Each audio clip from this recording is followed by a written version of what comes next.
Hodges does get plenty of help on Penn State's second line of defense. Of course, Michael Maudie with a team-high 83 tackles. Glenn Carson also having a solid season. But our focus is number 6. And for more on his skill set, here's Russ. Hodges could not be entering the NFL at a better time. With NFL teams throwing the ball all over the field, linebackers who can play off the ball and pass coverage really have greater value. And I think right now we're going to take a look at some of the plays that give Hodges a chance to excel.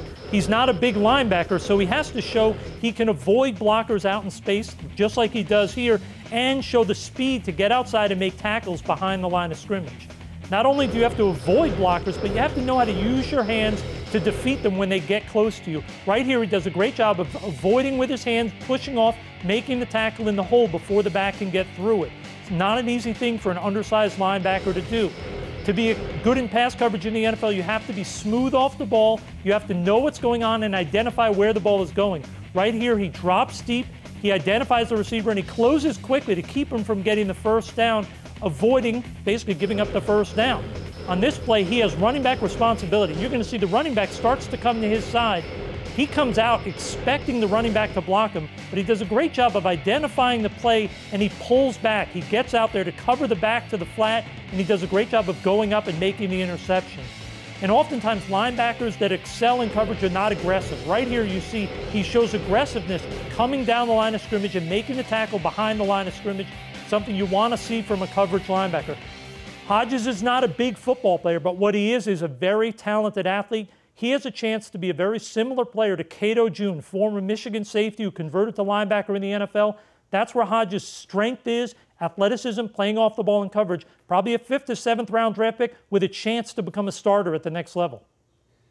As a 5th to 7th round potential pick, clearly not among Russ Lande's top 10 draft-eligible Big Ten players. Though if you look at number 10, you'll see the reappearance of Le'Veon Bell, who had been much higher on this list at the start of the year, holding down that top spot, Ohio State defensive lineman Johnathan Hankins. And Russ, let's start our conversation today with Hankins, who ranks on the top of your Big Ten board. Overall, though, what are you hearing about where Hankins could go next spring? You know, a lot of NFL people are very excited because Hankins is such a big, strong, athletic defensive lineman.